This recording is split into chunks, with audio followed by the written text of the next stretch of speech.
पिछला क्लास में हम लोग चल रहे थे प्रॉब्लम पर। तो आज आप लोगों के सामने फिर से प्रॉब्लम क्लास ही चलेगा, जिसमें आप लोगों के सामने क्वेश्चन रहता है कि 0.7 के होल स्क्वायर भागा 0.343 बराबर 0.7 के पावर वाट है, वाट के हम मान लिए हैं x, ठीक है, और भागा 0.49 के होल क्यूब। यहाँ पर आपको x के मान निकालना है। तो अब देखिए करना क्या है ना कि आपको इस तरह से दिमाग लगाना है कि सब हमारा 0.7 के टर्म में आ गया। जैसे अगर इसको अगर हम चाहेंगे तो इसमें मेरा यही है, ठीक है। अब देखिए 0.343 अगर इसको चाहेंगे तो हम 0.7 के होल क्यूब लिख सकते हैं, क्योंकि 343 आपका 7 के क्यूब होता है। 0.343 है, ये होगा 0.7 के होल क्यूब करेंगे तो इतना आ जाएगा, यानी कि ये हमारा हो गया 0.7 का होल क्यूब। अब यहाँ पर हमारा ये है 0.7 का पावर x भागा ये हमारा 0.49 ये हो जाएगा हमारा 0.7 के होल स्क्वायर। अब बताओ किसी संख्या के पावर क्या होता है, गुना हो जाता है। तो यहाँ जैसे स्क्वायर करेंगे तो 3 दूनी 6, यानी कि इसके पावर 6 हो जाएगा, ठीक है। अब यहाँ से मेरा क्या होगा कि अगर देखा जाए तो हम समझने के लिए से इसको लिख देते हैं बट्टा में, ठीक है, बराबर 0.7 की पावर x, इसको भी लिख देते हैं बट्टा में। कोई दिक्कत नहीं ना। अब देखिए आप जानते होंगे कि अगर कोई भी दो चीज अगर भागा में है जिसका आधार अगर सेम है तो पावर आपस में क्या हो जाता है, घटता है। नहीं अगर ये मालूम है ना, एक के पावर m घटा अगर एक के पावर m रहेगा तो एक के पावर क्या हो जाता है m माइनस n, और अगर एक के पावर m रहता है एक के पावर n रहता है तो पावर क्या हो जाता है, सबको मालूम होगा। तो उसी हिसाब से अगर हम यहाँ दिमाग लगाएंगे तो ये 0.7 से 3 क्या देखेगा -1, अगर हम 1 बटा करेंगे तो यहाँ लिख सकते हैं 0.7 पावर 1, ठीक है। चलिए -1 कर देंगे, कोई दिक्कत। अब उसी प्रकार यहाँ देखिए ये दोनों सेम है, पावर आपस में घटेगा, क्या होगा 0.7 की पावर x माइनस x होगा, x बराबर 5 आएगा। अब यहाँ से आप देखना दोनों पक्ष को गुणा करना है, यहाँ से यहाँ बराबर दिख रहा है 5, तो आधार अगर सेम दिख रहा है तो इसका घातांक भी सेम होगा ऊपर वाला। इस तरह से हम लिख सकते हैं -1 बराबर x माइनस 6। तो जब -1 बराबर हमारा x माइनस 6 होगा तो यहाँ से अगर हम x का मान निकालना चाहेंगे तो -6 हमारा इधर आएगा, तो क्या होगा -1 प्लस 6 बराबर 6 से क्या था 5 आंसर। कोई दिक्कत किसी प्रकार का नहीं दिक्कत है, पास में तारीफ चलता है अगला क्वेश्चन पे। देखिए अब क्वेश्चन आपके लोग से आया है, यदि a तथा b पूर्णांक हो जहां b हमारा ग्रेटर देन 0 यानी b का मान 0 से बड़ा है तो दो पूर्णांक q तथा r ऐसे होंगे कि, पूछ रहा है कि हमारा q और r कैसा पूर्णांक होगा, और ऑप्शन दिया है कि a बराबर bq प्लस r जहां 0 से बड़ा या बराबर r और r से बड़ा b, पहला ऑप्शन दिया है। दूसरा ऑप्शन आपका दिया है कि b बराबर aq प्लस r जहां 0 से बड़ा r और r से बड़ा या बराबर b, और आपका तीसरा ऑप्शन दिया है कि b बराबर r³ प्लस a जहां 0 से बड़ा या बराबर r से बड़ा b, और चौथा ऑप्शन दिया है कि कोई नहीं, इनमें से कोई नहीं। तो देखो हम तुम लोग को बताए थे उस समय, सबको बता दिए थे इस सूत्र के बारे में, भाज्य बराबर भाजक गुना भागफल प्लस शेष, बताए थे ना। और इसी में कहने का मतलब क्या है कि भाज्य कौन होता है, यहाँ पर हो गया भाज्य, नहीं ये हमारा होता है भाजक और ये हमारा होता है भागफल होता है शेषफल होता है। और इस पर हम सब चीज बता चुके थे कि भाजक और शेषफल के बीच में एक कंडीशन बताए थे कि जब भी हमारा शेषफल होगा तो इससे जब होगा तो एक कम होगा। अगर यहाँ 100 होगा तो 99 तक शेषफल हो सकता है अकॉर्डिंग टू क्वेश्चन। हम यही मान लेते हैं कि शेषफल हमारा r, ठीक है, और ई हमारा मान लीजिए कुछ भी रहता, b रहता, p रहता, q रहता, इस तरह से। तो यहाँ पर p और r में क्या रिलेशन हम बताए थे कि शेषफल हमारा कभी कभी 0 भी हो सकता है या 0 से बड़ा भी हो सकता है, यानी कि बड़ा या बराबर शेषफल हो सकता है, लेकिन यह शेषफल जब होगा तो किससे कम होगा, भाजक से। एक कंडीशन हम बताए हैं कि नहीं, सब चीज हम समझा चुके बता चुके हैं पहले। तो अब इस कंडीशन को ही ध्यान में रखते हुए आपको यहाँ चेक करना है कि a और b ऐसा पूर्णांक है जहाँ b का मान क्या है 0 से बड़ा, तो q और r कैसा पूर्णांक होगा, हम बारी बारी चेक करके देखते हैं। मान लेते हैं कि ऑप्शन ए को हमको चेक करना है सॉल्यूशन के लिए। ऑप्शन ए हमारा क्या कहता है कि a बराबर bq प्लस r, और जहाँ क्या दिया है कि 0 से बड़ा या बराबर r हमारा b से छोटा, ठीक है, दिया है। अब यहाँ पर आप देख सकते हो कि भाज्य बराबर भाजक उन्हें भागफल प्लस इस सूत्र पर तो बैठल है। तो मान लेते हैं कि यहाँ पर हमारा भाज्य कौन हो गया a, भाजक कौन हो गया b, भागफल कौन हो गया q, शेषफल कौन हो गया r, हो गया ना। अब कहीं ना कहीं अब यहाँ जब तुमको स्पष्ट पता चल गया तो तुम बताओ बी और आर में क्या रिलेशन होगा, तो समझा चुके हैं पहले।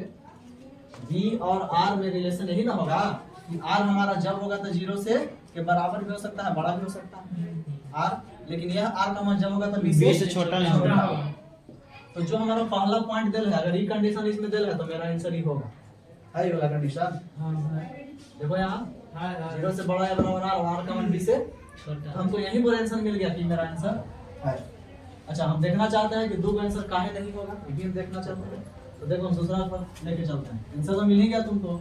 दूसरा हमारा पॉइंट क्या कह रहा है कि b बराबर aq प्लस r। अब यहाँ देखो क्या दे दिया है कि 0 से बड़ा r और r का मान या बराबर, इस तरह से ऐसे ही देखने पता चल रहा है, काम हो जाएगा। एक भी समझते हो तो भाज्य बराबर भाज्य में भागफल प्लस शेषफल, भाज्य भी हो गया ठीक ना, चलिए भी हो गया हमारा यहाँ, भागफल q हो गया और शेषफल r। अब यहाँ से देख सकते हो कि भाज्य बराबर भाजक गुने भागफल प्लस शेषफल, यहाँ पर a और r में रिलेशन निकल रहा है, a और r में रिलेशन निकल रहा है। तो जब a और r में रिलेशन निकल रहा है और यहाँ रिलेशन को जितना है r और b में दे दिया है, तो r और b के बारे में कहाँ से दिख रहा है, हमको यहाँ पर होना चाहिए। यहाँ पर निकलता कैसे कि 0 से बड़ा या बराबर और r का मान a से छोटा, ये ऐसा है मैं नहीं रहा, ये कहानी खत्म हुआ कि ना हुआ, दूसरा गलत ऑप्शन हो गया मेरा कि नहीं होगा। तीसरा भी उसी प्रकार हम चेक कर सकते हैं कि तीसरा हमारा दिया है ना कि b बराबर r क्यू प्लस a दिलना है। अब यहाँ से भाज्य बराबर भाज्य गुने भागफल प्लस शेष, अगर उस कंडीशन में अगर हम जाकर देखते हैं तो यहाँ से मान लेते हैं कि भाज्य, यहाँ पर इसको मान लिया भाज्य बराबर भाज्य, तो ये मान लिया भागफल शेष के रूप में ये आ गया। तो r और रिलेशन कैसा होना चाहिए, रिलेशन यही होना चाहिए ना कि 0 से बड़ा या बराबर a और a का मान जब होगा तो r से छोटा, जो हमारा इसी को बैठेगा नहीं। तो अब बताओ कि ये चीज यहाँ पर है दिल, तीसरा में 0 से बड़ा या बराबर r तो है दिल, लेकिन यहाँ कुछ है ये है तो मिल रहा है, इससे क्या पता चला कि तो ऑप्शन ए पता चल गया ना कि सही, समझ आ गया सबको। हां सर, तो ये सूत्र देखो सबको याद रखेगा कि भाज्य बराबर भाज्य गुणे भागफल शेषफल, इस पर 1 2 3 4 टर्म है, 4 टर्म में जब भी 3 को पद मालूम रहेगा हम चौथा आसानी से निकाल लेंगे, प्रश्न आता है कभी तो इसको ध्यान रखना। चलिए हम आगे प्रॉब्लम पर चलते हैं। देखिए अब क्वेश्चन नंबर 80 आप लोगों के सामने है कि 50 तथा 90 के बीच में सभी अभाज्य संख्याओं का योग क्या होगा। हम अभाज्य संख्या बता चुके हैं सबको, अभाज्य संख्या का डेफिनेशन क्या है, वैसी संख्या जो एक और स्ट्रेन के अलावा किसी से नहीं घटे, ये हम बता चुके हैं। हम ये भी बता चुके हैं कि अभाज्य संख्या की शुरुआत कहाँ से होता है, तो सबसे पहले 2 से शुरू होता है, और 2 ऐसा अभाज्य संख्या जो सम संख्या भी है, तो सबसे छोटा अभाज्य संख्या 2, सबसे छोटा सम अभाज्य संख्या 2 नहीं। और ये भी हम बता चुके हैं कि 1 से लेकर 100 तक में कुल कितने अभाज्य संख्या होते हैं, 25 नहीं, जो कि 50 तक के नीचे में आता है कितना 15 10 हो जाता है। तो लोग सब देख भी चुके हैं सब चीज कितना कितना कौन होता है। अब यहाँ पर अगर हम चाहेंगे तो बस यहाँ चूंकि जैसे ही कहा कि 50 और 90 के बीच ठीक है, तो हम यहाँ से मौखिक भी हम 50 से 90 तक हम फटाफट पढ़ करके हम लोग लिख सकते हैं अगर चाहेंगे तो। नहीं तो इसके बाद एक और चीज हम बता दें, जैसे हिंदी तो पढ़ाई सब जगह करता होगा, 51 अभाज्य संख्या नहीं है, 52 नहीं है, 53 है, फट दिखाते हैं, 53 54 नहीं है, 55 नहीं है, 56 नहीं है, 57 है अभाज्य संख्या, 58 नहीं है, 58 तो नहीं ना है, 59 अभाज्य संख्या है, 60 नहीं, 61 62 63 कोई नहीं होगा, 64 65 66 67 होगा नहीं, 68 69 70 71 होगा। हम लोग लिख देंगे फटाफट से सब पढ़ चुके हैं। 72 73 होगा, 73 के बाद 74 75 76 77 78 79 सीधे चलेंगे तो होगा 79 के बाद 83 80 81 82 83 होगा नहीं, पढ़ चुके हम लोग पहले ही। 83 के बाद 84 85 86 87 नहीं होगा, 8 3 से कट जाएगा, 88 89 होगा, 89 अब और होगा ताकि नंबर के बीच में ना पूछ रहा है, इसी को हमको जोड़ना है, जो जोड़ेंगे मेरा आंसर होगा। अच्छा हम ये भी शायद अगर नहीं भी बताए होंगे तो अब यहाँ इस वीडियो के माध्यम से सब लोग जान लेना है कि जो अभाज्य संख्या का जो रूप होता है पैटर्न ठीक है ना, ये मतलब जैसे कैसे हम बता रहे हैं कि सम संख्या का रूप होता है 2n, विषम का होता है 2n +- 1 नहीं, अगर n स्क्वायर कर देते हैं तो प्राकृतिक संख्या का वर्ग हो जाता है, 2n स्क्वायर कर देते हैं तो सम संख्या का वर्ग हो जाता है, 2n प्लस माइनस 1 का वर्ग करेंगे तो विषम संख्या वाला में चल जाता है।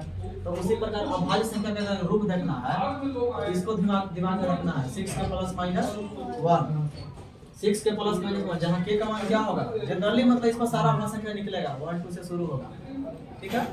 दिखा देना चाहते हैं जैसे ही मतलब यहाँ पर क्या लिख देते हैं k का मान, जैसे 1 अगर लिखेंगे तो वैल्यू क्या होगा 6 गुना k, यानी कि 6 गुना 1 प्लस 1 कितना 7, और 6 गुना 1 कितना 6, 6 से क्या था 5, यानी k का मान 1 रखने पर अभाज्य संख्या हमारा 5 और 7 आ गया। Yes sir. नहीं, और ऐसे 2 3 जानते ही हम लोग, मतलब ये पैटर्न ऐसा है कि जिस पर जनरली आता है भाषण। अगर यहाँ 2 रखेंगे तो 6 दूनी 12 और 1 13, 12 में से क्या था 11, यानी कि 2 रखने पर कौन कौन आ गया 11 और 13 आ गया 13। अगर हम 3 रखेंगे तो 36 के 18 19, 36 के 18 में से क्या था 17, 17 19 आया है कि नहीं आया। अगर हम 4 रखेंगे तो 6 चौके 24 से 25, 25 को नहीं होता है, लेकिन 6 चौके 24 में से गया तो 23 होता है। अगर फिर हम 5 रखेंगे तो 6 पे 30 और 1 31, और 30 में से क्या था 29, यानी 29 31 होगा। तो क्या इससे पता चल रहा है ना कि इस प्रकार के पैटर्न से हम लोग आसानी से पता कर सकते हैं कि एक अभाज्य संख्या हमको निकालना हो तो आसानी से हम देख सकते हैं। नहीं, और 100 से ऊपर का अभाज्य संख्या निकालने के लिए हम बता चुके हैं, लेकिन शायद अगर नहीं भी मालूम है तो इसको हम लोग अगला क्लास में हम लोग फिर 100 से ऊपर का कैसे अभाज्य संख्या को निकालेंगे आसानी से, उसका भी हम लोग जानेंगे। हम बता चुके हैं, अगर भूल गया तो फिर से हम कल चर्चा करेंगे। यहाँ तक सब क्लियर है? Yes sir. तो आज हम लोग सॉल्यूशन कर लिए हैं कहाँ तक, क्वेश्चन नंबर 80 तक कर चुके हैं, लेकिन इसके बाद भी बहुत सारा प्रॉब्लम जो है बनेगा आसानी से, जो हम सब पहले बता चुके हैं। तो आप लोगों को कल देख के आना है कम से कम 106 तक। इसको फोटो को भी अपना ग्रुप में डाल के। तो चलिए नेक्स्ट क्लास में मिलते हैं हम लोग।